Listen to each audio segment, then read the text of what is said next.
Queensland seems to be in the race to become the most woke state in the country. They're planning to make it easier for people to change their sex on their birth certificate or list no sex at all without the individual having to have any reassignment surgery.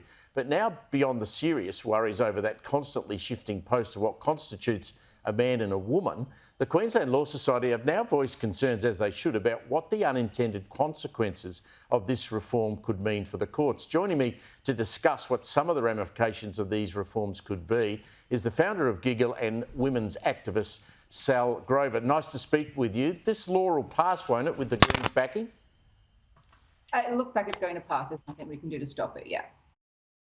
So every other state except New South Wales have made similar changes. So is this inevitable this is going to happen around the country? I think at the moment it's inevitable that it's going to happen, but I also think that it's inevitable that eventually it will be rolled back because what a lot of people don't seem to realise with these laws that are allowing anybody to just change their birth certificate to say that they're male or female if they're not, is it's making all residents of the country basically have to believe in a lie, something that's just not true. I mean, where do we go if we don't believe that men are women? What do we do? What's the punishment that we're going to be in for? So I think that these laws just are so unconstitutional that there's no possible way that they'll stay forever. Sal, I see that parents are going to have the option not even to list any gender on their child's birth certificate. As a father of two daughters, I just can't imagine why anyone would want to do that.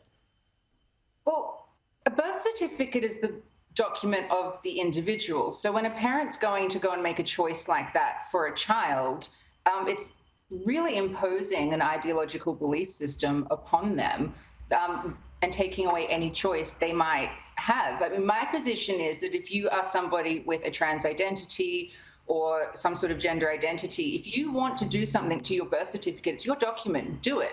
There should have a little spot on the birth certificate that says whatever it is you want to identify as.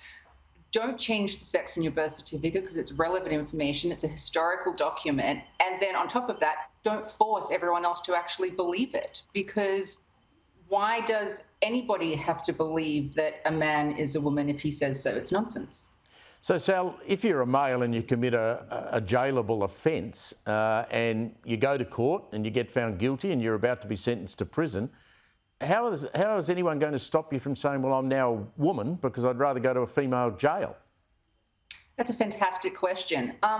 Well, there is currently in Victoria a convicted male sex offender who is in a women's prison, and we've done a lot. Yeah. And just all of our pleas have fallen on deaf ears. The women in that prison have also called for him to be removed, and no one is doing anything about it. In Scotland, for example, and just on that, the Queensland Attorney General cites the Scottish self-ID law as some sort of beacon of perfection when the UK is now blocking it.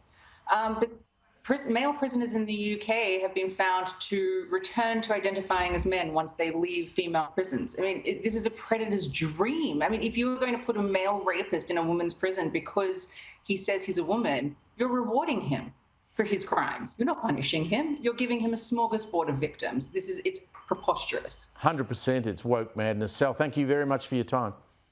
Thank you so much.